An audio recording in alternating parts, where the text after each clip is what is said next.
Hey everybody. Good afternoon. Oh, okay, there it goes.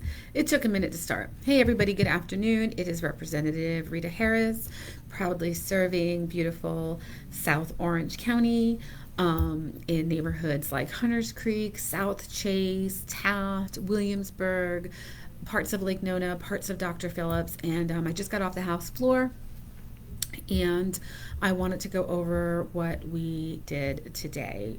So today we had second reading, and I'm expanding my video to see if I can see the comments. Okay, I got it. Alrighty then. All right, so I wanted to go over what we did today on the House floor.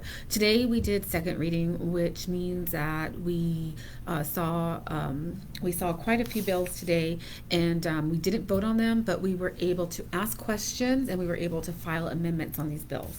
So some of the bills of interest, some of the bills that we were kind of watching were SB 214, which is the sales of firearms and ammunition. And basically, what this bill seeks to do is there are certain codes that are used for like credit cards when people purchase firearms and ammunition, and oftentimes is really useful in tracking possible, like someone going out and purchasing like a bunch of guns or a bunch of ammunition, and it could tip off law enforcement that someone is planning to do something. And often they've also used these records to prove guilt in cases where somebody did do something. They can go back and look at their those codes and see that yes, this person on this day bought this much ammunition. So we heard that, we asked some questions,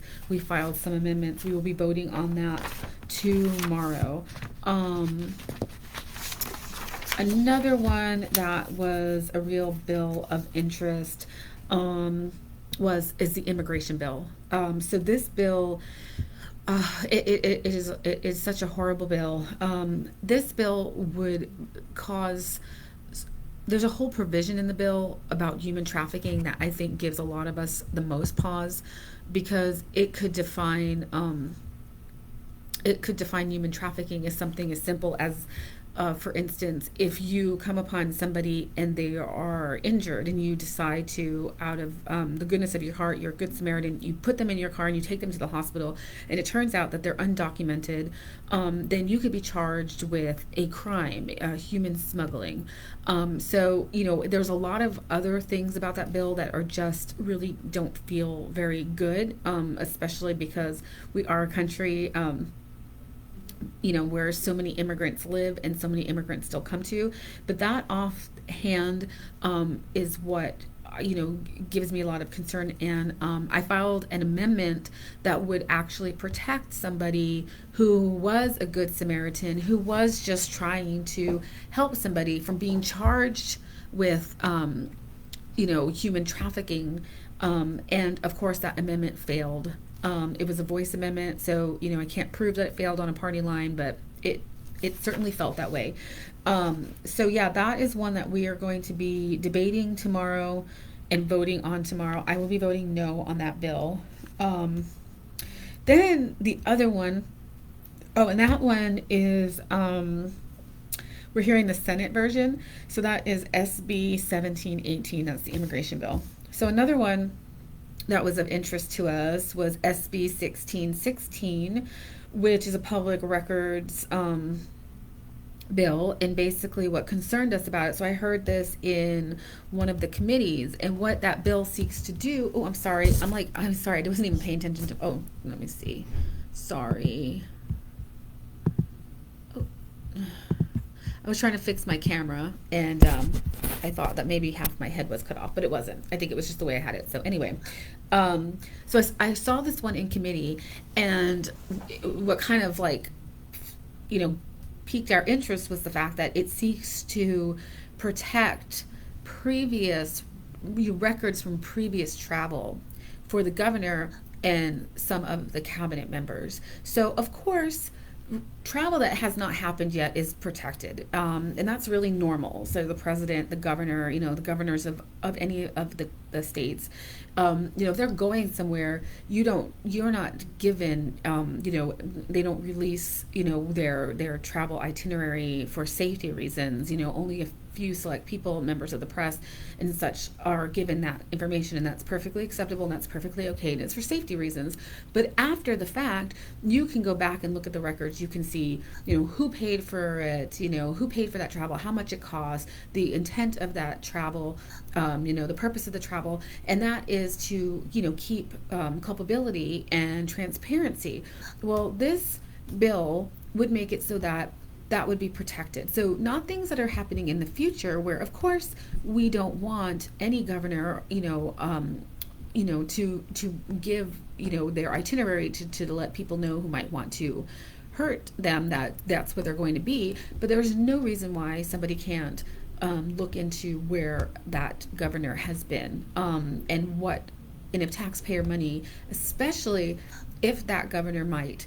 And, this isn't specific to our current governor, but this could be specific to our current governor, especially if that governor is going to be running for office, because there's a very specific way you're supposed to use the funds. Like, as an elected official, I have to report monthly what I use the state money for, if it's for my office, or if I'm traveling, where I'm traveling to, and how far I'm traveling. And that's for good reason, because that is taxpayer money, and we want to make sure that we are good stewards of the money that we have and that we use. So again, we want to just make sure that if the governor's traveling, he's not using taxpayer money to run for office. Basically, I could have just said that a lot shorter. I'm sorry, I made short story long. So then we also heard, and of course we'll be voting on that tomorrow. I will be voting down. Then we also heard SB 1580, which is protections of medical conscience, which would basically allow doctors and other medical providers the ability to decline service if it is objectionable, if it's a true objection to their religious or moral beliefs. Not only does it allow service providers to do that, but it also allows insurance companies to do that. I filed an amendment that would disallow discrimination based on I know it was sex, pregnancy, age, disability, marital status, sexual orientation, gender identity, or national origin. So that was, of course, voted down, but that was an amendment that I filed to try to make that bad bill a little bit better. I will obviously be voting no on that bill, but we will be seeing it tomorrow on the floor. There was a few bills about local government. They're kind of preemptive. They take power out of the hands of people as far as when it comes to development and building. I will be down on those. And then the last one that we just actually heard right before we stepped off the floor is it's a state memorial 1382, basically saying that the Department of Defense has to stop being woke, and that was basically the gist of that one.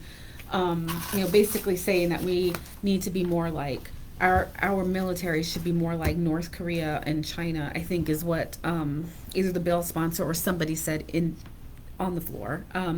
So that is what we went over today in second reading, and tomorrow we'll be voting on these bills.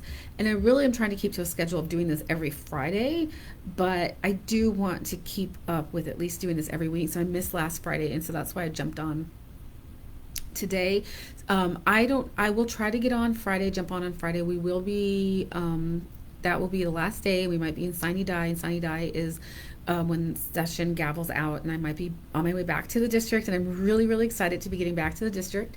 So I will try to hop on and do a live, but it really will depend because there's very spotty coverage between here and Tallahassee, or excuse me, between Tallahassee and Orlando. But before I jump off, I notice there are no questions as far as I can tell. I'm going to check my phone because I don't trust this. Sorry. Pardon me for leaning over. But I don't see any questions. And if there's no questions, I will then go ahead and scoot off. But I just wanted to give you all an opportunity to hear what has been happening during session, and allow you the opportunity to ask me questions if you wanted to. And if there are none, I am going to go. Um, Absolutely, Marianne, and no thanks necessary. The pleasure is all mine. I really do love this. I really do love working for y'all. I really do. Um, it really is an honor. So thank you, and thank you for being active, engaged members and citizens of Florida. And thank you, honey. I appreciate you. My husband just hopped on to say I am doing a great job. Thank you. Well, seeing no questions, I'm going to go ahead and end the live. And I want to say that thank you for entrusting me to serve. It is really my pleasure. I mean that from the bottom of my heart. I love doing this work for you all, and I hope you keep letting me do it. So thank you, everybody. Bye.